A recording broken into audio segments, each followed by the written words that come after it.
Hi everyone.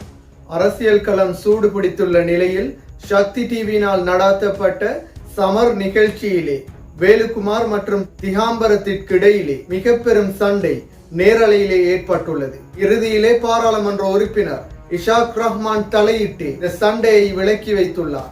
சிறு பிள்ளைத்தனமான சண்டையாக பாடசாலை மாணவர்களை போன்று பாராளுமன்ற உறுப்பினர்கள் நேரலையிலே இந்த சண்டையிலே ஈடுபட்டுள்ளனர். கேவலமான அரசியல் செயற்பாடையே இது வெளிக்காட்டுகின்றது.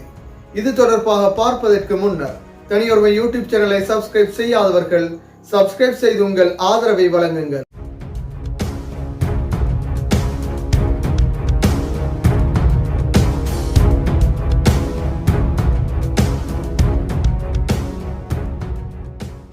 சக்தி டிவியினால் நடாத்தப்பட்ட சமர் நிகழ்ச்சியிலே பாராளுமன்ற உறுப்பினர்களான வேலுக்குமார் மற்றும் திகாம்பரத்துக்கு இடையில் மிகப்பெரிய சண்டை ஏற்பட்டுள்ளது. நேரலையிலே நிகழ்ச்சி ஒளிபரப்பு செய்யப்படும் நிலையிலே இந்த சண்டை ஏற்பட்டுள்ளது. பாராளுமன்ற உறுப்பினர்களான வேலுக்குமார், இஷாக் ரஹ்மான், திகாம்பரம் ஆகிய மூவரும் கலந்து கொண்ட நிலையிலே இந்த சண்டை ஏற்பட்டுள்ளது. திகாம்பரத்திற்கும் வேலுக்குமாருக்கும் இடையில் பேச்சுவார்த்தையில் ஏற்பட்ட முரண்பாடு காரணமாக கைகலப்பாக மாறி இருவரும் சண்டை பிடித்துள்ளனர். ஒருவரை ஒருவர் தாக்கும் விதமாக இந்த சண்டை ஏற்பட்டுள்ளது.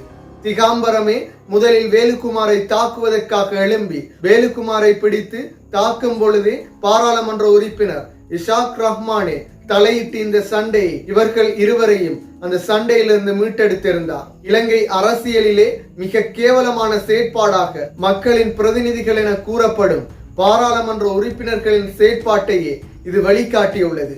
கீழ்த்தரமான மூன்றாம் தர கலாச்சார அரசியலை வெளிப்படுத்தும் விதமாகவே இது காணப்படுகின்றது. பல அரசியல்வாதிகளுக்கு இடையில் முரண்பாடுகள், வாய்த்தர்க்கம் ஏற்படும் நிலையில் மிகவும் மோசமான முறையில் கைகலப்பாக இந்த சண்டை ஏற்பட்டுள்ளது.